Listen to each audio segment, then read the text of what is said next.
May mga pagkakataon ba na kahit kasama mo sila, pakiramdam mo mag-isa ka pa rin? Yung tipong nandoon ka pero parang wala kang halaga. Hindi ka hinahanap, hindi ka pinipili. At minsan, hindi ka man lang napapansin. Masakit, di ba? Pero ang mas nakakatakot, hindi mo na alam kung totoo ba yon. O baka ikaw lang ang unti-unting naniniwala na hindi ka talaga kailangan. Sa psychology, ang pakiramdam na unwanted ay hindi lang simpleng lungkot. Isa itong malalim na emotional pattern na maaaring nag-ugat pa sa mga karanasan mo noon, mga pagkakataong hindi ka napili, hindi ka narinig, o hindi ka nakita kung sino ka talaga. At sa video na ito, bubuksan natin ang katotohanan sa likod ng pakiramdam na yan, kung saan ito nagsisimula, paano ito lumalalim, at kung bakit kahit anong pilit mong magbago, parang kulang pa rin. Bago tayo magsimula, kung gusto mo ng mga ganitong topic tungkol sa human psychology, emotions at behavior, huwag mong kalimutang mag-subscribe dito sa ating channel para lagi kang updated sa mga bagong kaalamang ibabahagi ko. 1. Bakit pakiramdam mo hindi ka kailangan? Ang psikolohiyang hindi mo napapansin. May mga araw na hindi mo maipaliwanag kung bakit parang wala kang lugar sa mundo ng ibang tao. Kahit anong effort mo na makisama, magpakita ng concern o maging present, parang hindi pa rin sapat. Parang lagi kang nasa gilid, nanunood, naghihintay, umaasang mapapansin. Sa psychology, ang ganitong pakiramdam ay hindi basta emosyon lang. Madalas, ito ay konektado sa tinatawag na emotional conditioning. Ibig sabihin, ang isip mo ay natutong maniwala sa isang kwento base sa paulit-ulit na karanasan. Kapag ilang beses kang hindi napili, hindi naalala, o hindi nabigyan ng halaga, unti-unting bumubuo ang isip mo ng konklusyon na hindi ka mahalaga. Ang problema, kahit nagbago na ang sitwasyon mo, dala mo pa rin ang lumang paniniwala. Kaya kahit may mga taong handang makinig at tumanggap sa'yo, nahihirapan kang paniwalaan iyon. Parang may boses sa loob mo na nagsasabing pansamantala lang lahat, at sa huli, maiiwan ka rin. Minsan, nagiging dahilan ito kung bakit umiwas ka na lang. Hindi dahil ayaw mo sa tao, kundi dahil takot kang maramdaman ulit ang pagiging hindi kailangan. Pinipili mong lumayo bago ka patuluyang masaktan. Pero mahalagang maintindihan mo ito. Hindi lahat ng nararamdaman mo ay eksaktong refleksyon ng realidad. Minsan, ito ay refleksyon ng mga sugat na hindi pa tuluyang naghihilom. Ang pakiramdam na hindi ka kailangan ay hindi patunay na wala kang halaga. Isa itong paalala na may bahagi sa loob mo na kailangan ng pag-unawa, hindi paghusga. 2. Mga senyales na feeling unwanted ka at hindi mo alam. Hindi lahat ng sakit ay halata.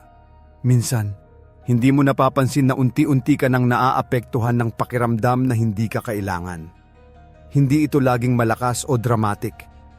Madalas tahimik lang itong kumikilos sa paraan ng pag-iisip at pakikitungo mo sa sarili at sa ibang tao. Isa sa mga senyales ay ang sobrang pag-overthink sa maliliit na bagay. Kapag hindi ka agad nireplyan, iniisip mong may mali sa'yo. Kapag tahimik ang kausap mo, pakiramdam mo may nagawa kang hindi tama. Kahit walang malinaw na dahilan, parang lagi kang kinakabahan na baka hindi ka gusto. Napapansin mo rin na ikaw ang laging nag-a-adjust. Ikaw ang unang nagme-message, ikaw ang laging nag-aayos kapag may problema. At kapag hindi mo ginawa, parang walang mangyayari. Dito mo unti-unting nararamdaman na parang ikaw lang ang may effort. May mga pagkakataon din na mas pinipili mong manahimik kaysa magsalita. Hindi dahil wala kang gustong sabihin, kundi dahil pakiramdam mo, hindi rin naman ito pakikinggan. Natatakot kang ma-ignore o ma-invalidate, kaya mas pinipili mong kimkimin na lang. Minsan, nagiging independent ka ng sobra. Hindi dahil gusto mo, kundi dahil nasanay kang hindi umasa. Sanay kang ikaw ang bahala sa sarili mo dahil sa loob mo, may paniniwala kang walang darating para tumulong o umintindi. At ang pinakamapanganib, nagsisimula mong tanggapin na normal lang ang ganitong pakiramdam. Na okay lang na hindi ka napapansin, na okay lang na hindi ka pinipili. Pero ang totoo, hindi ito normal. Isa itong senyales na may bahagi sa iyo na nasaktan at hindi pa tuluyang napapansin. Ang hidden pain na ito ay hindi kahinaan. Isa itong tahimik na sigaw na gusto mong maramdaman na mahalaga ka. 3. Hindi ka ba pinipili? Ito ang psychological reason kung bakit masakit tanggapin, pero may mga pagkakataon na kahit ibigay mo na ang lahat, hindi ka pa rin ang pinipili. Nakakapagtaka. Iniisip mo kung kulang ka ba o may mali sa'yo. Pero sa psychology, hindi laging ikaw ang problema. Isa sa mga dahilan kung bakit pakiramdam mo hindi ka pinipili ay ang tinatawag na familiarity pattern. Natural sa tao na piliin ang mga bagay na pamilyar sa kanila kahit minsan ito ay hindi na healthy. Kung ang isang tao ay nasanay sa magulong relasyon o sa kakulangan ng emotional connection, may tendency siyang piliin ulit ang ganoong klaseng tao o sitwasyon. Kaya kahit ikaw ang nagbibigay ng genuine na care at stability, hindi iyon ang hinahanap ng isip nila. Hindi dahil wala kang halaga, kundi dahil hindi iyon ang nakasanayan nilang tanggapin. May isa pang dahilan, ang self-perception mo. Kapag sa loob mo ay may paniniwala kang hindi ka sapat, hindi mo namamalayan na naipapakita mo ito sa paraan ng pakikitungo mo.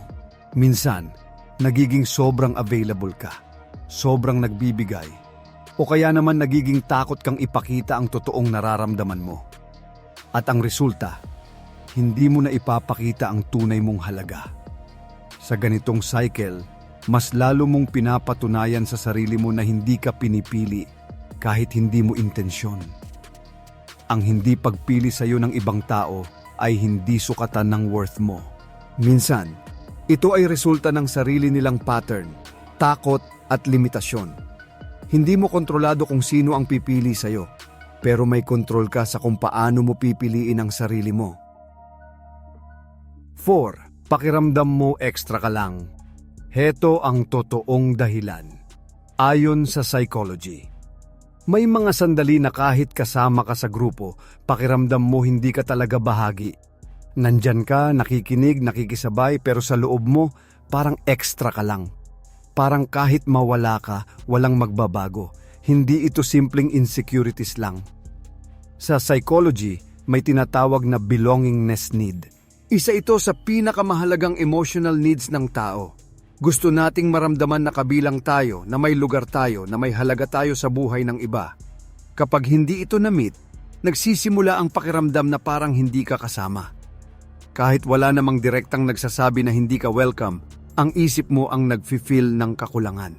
At doon nabubuo ang thought na baka hindi ka talaga kabilang. Madalas, nag-uugat ito sa mga karanasan mo noon. Mga pagkakataong na-exclude ka, hindi na isama, o hindi napansin. Kahit maliit lang noon, kapag naulit, nagiging bahagi ito ng paniniwala mo tungkol sa sarili mo. Habang tumatagal, nagiging default na sa isip mo ang pakiramdam na outsider ka. Kaya kahit nasa tamang lugar ka na, kahit may mga taong handang tumanggap sa'yo, nahihirapan kang maramdaman iyon. Minsan, nagiging dahilan din ito para pigilan mo ang sarili mong mag-open up. Hindi mo na ipinapakita ang tunay mong ugali dahil iniisip mong baka hindi ito tanggapin. At dahil doon, lalo kang hindi nakakaramdam ng koneksyon. Parang isang cycle na hindi mo namamalayan. Habang pinipigilan mong ipakita ang sarili mo, mas lalo kang nagiging distant. At habang nagiging distant ka, mas lalo mong nararamdaman na extra ka lang. Ang pakiramdam na ito ay hindi palaging refleksyon ng realidad. Minsan, ito ay epekto ng mga lumang sugat na hindi pa tuluyang naghihilom. Hindi ka extra. May lugar ka. May halaga ka. 5. Why you feel invisible. Ang tahimik na trauma ng feeling unwanted. May mga tao na hindi naman tahimik pero pakiramdam nila hindi sila naririnig. Nagsasalita sila, nakikisama, nagbibigay ng oras, pero parang dumadaan lang sila sa paningin ng iba. Parang hindi sila nakikita. Ito ang pakiramdam ng pagiging invisible. At sa psychology, hindi ito simpleng overthinking lang. Madalas, ito ay konektado sa tinatawag na emotional neglect. Hindi ito yung lantaran kang sinaktan, kundi yung mga pagkakataong hindi ka napansin, hindi ka pinakinggan, o hindi nabigyan ng sapat na atensyon. Sa una parang maliit na bagay lang. Pero habang nauulit, nag-iiwan ito ng marka sa isip mo. Unti-unti kang natututo na hindi ipakita ang sarili mo dahil pakiramdam mo wala rin namang makakapansin. Habang tumatagal, nagiging automatic na ito. Kahit may pagkakataon kang magsalita, pinipili mong manahimik. Kahit gusto mong mag-share, pinipigilan mo ang sarili mo. Hindi dahil wala kang sasabihin, kundi dahil sanay kang hindi ito papakinggan. Dito nagsisimula ang tahimik na trauma. Hindi ito sumisigaw, pero patuloy itong kumikilos sa loob mo. Binabago nito kung paano mo tinitingnan ang sarili mo at kung paano ka nakikipag-connect sa ibang tao. Minsan, nagiging people pleaser ka para lang mapansin. Minsan naman, tuluyan kang umaatras para hindi ka na masaktan. Dalawang magkaibang reaksyon, pero iisang pinanggalingan. Ang pakiramdam na hindi ka mahalaga. Ang pagiging invisible ay hindi nangangahulugang wala kang halaga. Ibig sabihin lang, may bahagi sa'yo na nasanay na hindi makita. 6. Hindi ka lang nag-iinarte. The science behind feeling unwanted. Madalas mong marinig sa iba, ang arte mo lang, nag-iisip ka lang ng kung ano-ano. Pero sa totoo lang, ang pakiramdam na unwanted ay hindi simpleng pag-iinarte. May paliwanag ito sa science at sa kung paano gumagana ang isip ng tao. Sa psychology, ang social rejection ay tinuturing na isang uri ng sakit na halos kapareho ng physical pain. Ibig sabihin, kapag pakiramdam mo, hindi ka tinatanggap o hindi ka pinipili, nagre-react ang utak mo na parang nasasaktan ka talaga. Hindi ito imahinasyon. Totoo itong nararanasan ng katawan mo.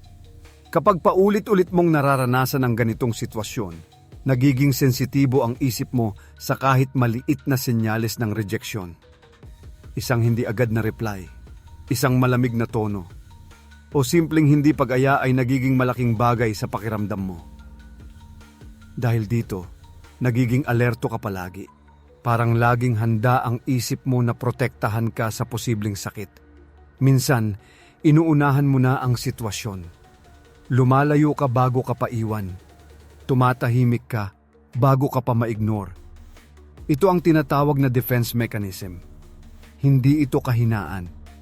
Paraan ito ng isip mo para iwasan ang mas malalim na sakit. Pero habang pinoprotektahan ka nito, maaari ka rin nitong ikulong sa paniniwala na hindi ka talaga kailangan. Dahil habang umiiwas ka, nababawasan ang pagkakataon mong maranasan ang tunay na koneksyon. Mahalagang maintindihan mo na ang nararamdaman mo ay may basehan. Hindi ka lang nag-iinarte. May dahilan kung bakit ganito ang reaksyon mo. Pero hindi ibig sabihin na ito na ang katotohanan mo habang buhay. Dahil kahit natutunan ng isip mo na matakot, kaya rin nitong matutong magtiwala ulit. 7. Laging ikaw ang naiiwan? Ito ang psychological pattern na dapat mong malaman. May mga pagkakataon na paulit-ulit mong nararanasan na ikaw ang naiiwan. Sa barkada, sa relasyon, o kahit sa simpleng koneksyon, parang dumarating sa punto na unti-unti kang nawawala sa eksena.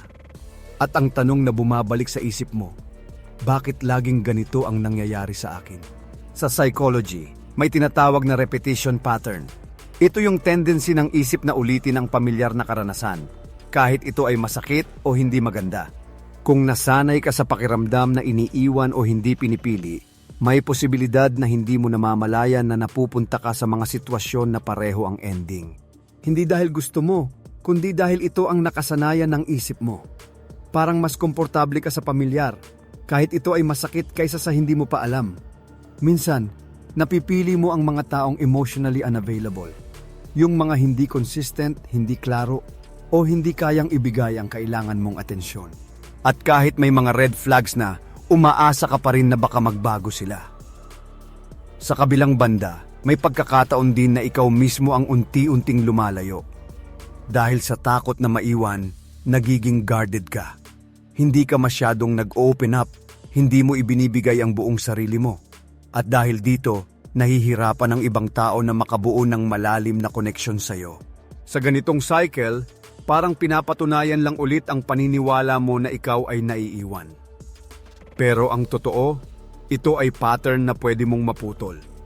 Ang unang hakbang ay ang pagiging aware.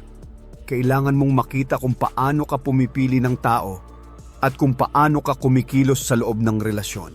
Hindi mo kontrolado ang lahat ng mangyayari, pero may kontrol ka sa kung anong klaseng koneksyon ang papayagan mong manatili sa buhay mo.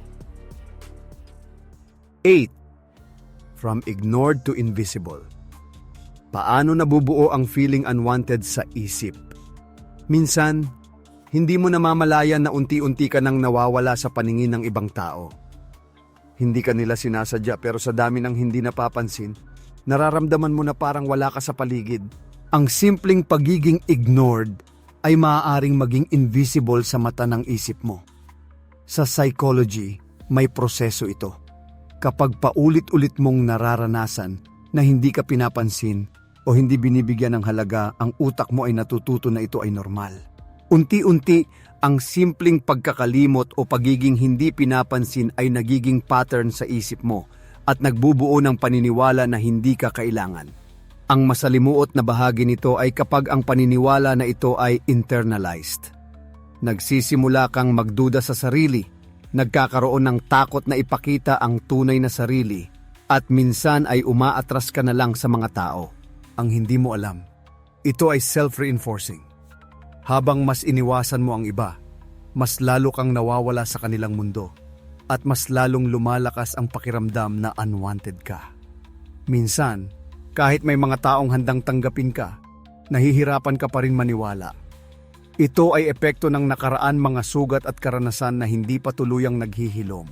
Ang feeling unwanted ay produkto ng karanasan, hindi ng totoong halaga mo. Hindi ito sukatan ng kung sino ka. 9. Bakit kahit may tao, pakiramdam mo wala ka? Psychological explanation. May mga pagkakataon na kahit may mga tao sa paligid mo, pakiramdam mo nag-iisa ka pa rin. Nandyan sila pero parang hindi ka nakikita. Parang kahit anong gawin mo, hindi ka mahalaga sa kanila. Sa psychology, may dahilan dito. Ang pakiramdam na wala ka kahit may tao ay kadalasang nagmumula sa emotional disconnect. Maaaring naroroon ang mga tao pero hindi sapat ang quality ng interaction. Hindi ka naririnig, hindi ka naiintindihan o hindi nabibigyan ng atensyon na kailangan mo. Kapag nangyayari ito paulit-ulit, nagiging pattern sa isip mo na hindi ka mahalaga. May epekto rin ang self-perception. Kapag sa loob mo ay may paniniwala kang hindi ka sapat, minsan kahit may magandang intensyon ng iba, hindi mo ito natatanggap. Ang utak mo ay tumutok sa mga senyales na sumusuporta sa lumang paniniwala na hindi ka kailangan. Dahil dito, kahit sa piling ng ibang tao, nararamdaman mo pa rin ang kalungkutan at isolation. Ito ang dahilan kung bakit madalas kang mag-withdraw o magpanggap na okay ka lang. Pinipili mong protektahan ang sarili mula sa sakit ng rejection, kahit na hindi naman talaga nangyayari. Ang pakiramdam na wala ka ay hindi totoo sa aktwal na halaga mo. Isa lamang itong psychological effect ng nakaraan at paniniwala sa sarili. 10. The Unchosen One. Ang masakit na katotohanan sa likod ng feeling unwanted. May mga sandali sa buhay mo na pakiramdam mo lagi kang huli, lagi kang naiwan, at hindi ka napipili. Parang ikaw ang hindi kasama sa plano ng iba, kahit anong gawin mo. At sa psychology, may paliwanag ito. Ang pakiramdam na unchosen ay kadalasang nagmumula sa pattern ng rejection at unmet emotional needs. Kapag paulit-ulit kang naiiwan o hindi napapansin, unti-unti itong nagiging internalized belief. Nagsisimula kang maniwala na hindi ka mahalaga o hindi ka karapat-dapat sa atensyon at pagmamahal ng iba. Minsan, ang dahilan ay hindi sa'yo, kundi sa ibang tao. Ang mga tao ay may sariling emosyon, takot at limitasyon. May mga pagkakataon na hindi nila kayang makita o tanggapin ang totoong halaga mo. Ngunit sa isip mo, dahil sa nakasanayan, ito ay nagiging katotohanan. Ikaw ang hindi pinipili. Dahil dito, maaaring umiiwas ka na lang sa mga tao, hindi mo na ipinapakita ang sarili mo o sobra kang nag-iingat sa pakikipag-relate. Ang resulta, lumalakas ang pakiramdam na unwanted ka. Isang cycle na mahirap putulin pero hindi imposible. Ang pakiramdam na unchosen ay hindi sukatan ng halaga mo. Isa itong signal na may sugat na kailangan ng pansin at pag-unawa. Tandaan, ang nararamdaman mo ay hindi sukatan ng halaga mo. Hindi ka unwanted. May dahilan lang kung bakit ganito ang reaksyon ng isip at puso mo at sa pag-unawa nito. Nagsisimula ang tunay na pagbabago. Simula ngayon, mas handa ka nang piliin ang sarili mo, tanggapin ang nararamdaman mo, at yakapin ang mga koneksyon na tunay na nagbibigay halaga sa'yo. Kung gusto mo pang matutunan ang mga ganitong psychology insights tungkol sa human behavior at personal development, mag-subscribe ka na at i-turn on ang notification bell para lagi kang updated sa mga bagong episode dito sa ating channel.